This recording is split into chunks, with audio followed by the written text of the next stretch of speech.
a unidade central de processamento. Vou ter as memórias, né, que nós descrevemos, quais essas memórias. Eu vou precisar, né, de uma unidade, né, um terminal de programação, que nada mais é do que um computador.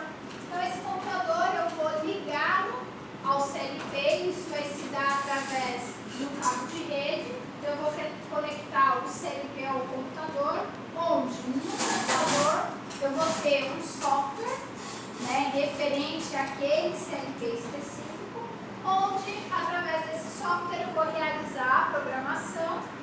Esse software realizará aí a compulação e também vai transferir aquele programa que vai ser elaborado por vocês para ficar armazenado aí na memória interna do CLP, tá? Então, a unidade de programação ela vai ser necessária só no momento aí da programação, compulação e transferência do software. Feito isso, não vai ser mais necessário o uso do CLP, aí, do computador, né, dessa unidade de programação. Aí o CLP ele pode ser inserido no seu sistema e trabalhar normalmente, independente do computador. O computador é só para você realizar mesmo aí a programação, a computação e a transferência do software, tá? E por fim, eu tenho que ter os módulos, né, de entradas e saídas, né, os módulos I/Os, que a gente viu, né, na primeira parte, né, da aula, da importância dessas entradas e saídas para que o CLP consiga interagir com o sistema que você quer automatizar. Então, sem as entradas e saídas, isso não seria possível. Então, ela que permite essa interação entre o CLP e o sistema que você quer automatizar.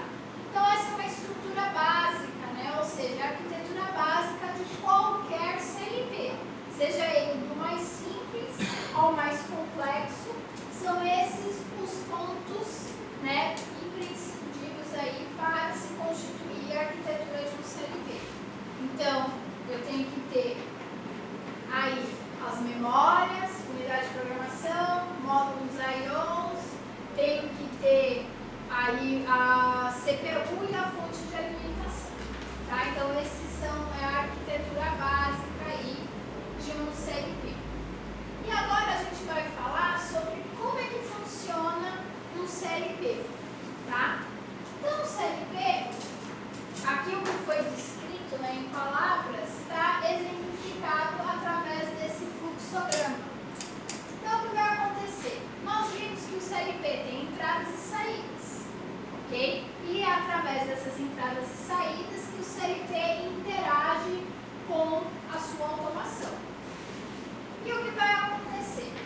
Você vai executar, né? Na verdade, você vai elaborar um programa e esse programa ele vai ficar armazenado numa memória interna do CLP e esse programa precisa ser executado, tá?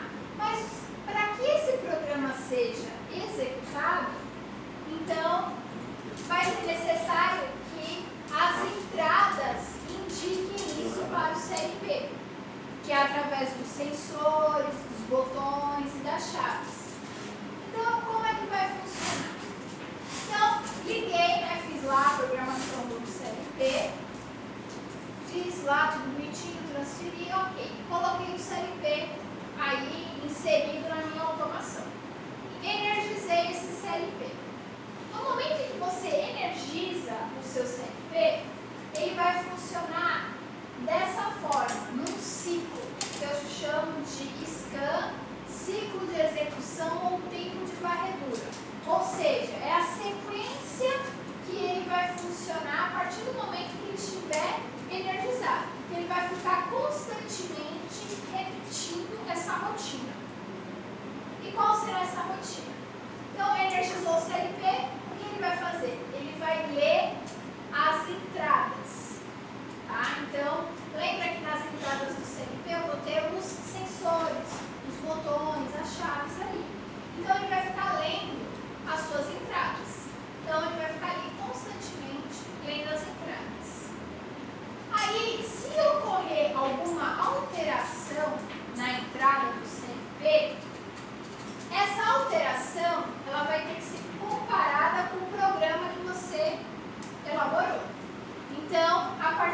aqui começa a executar o programa.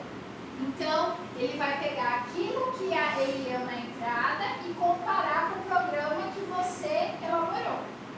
Se acontecer alguma diferença ali, ele vai pedir para atualizar a sua saída, certo? Então, ele leu a entrada, comparou com o programa que o usuário programou, elaborou, e vai atualizar a saída. E isso vai ficar acontecendo constantemente. Lê a entrada, executa o programa, atualiza a saída. E ele vai ficar fazendo isso ciclicamente até que você desligue o CLP. Tá? Então, por exemplo, vamos supor que você colocou lá, né, uma chave. Então, está aqui, né, o CLP. Você colocou uma lâmpadazinha, certo?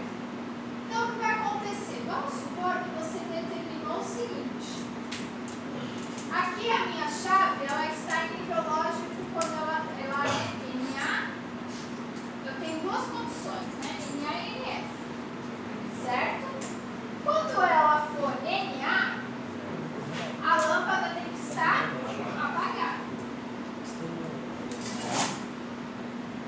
Quando ela estiver em condição NF, a lâmpada tem que estar acesa, certo? O que acontece? O CLP, ele vai entender. Quando for zero, lembra lá das aulas do Jadir? Sim, né?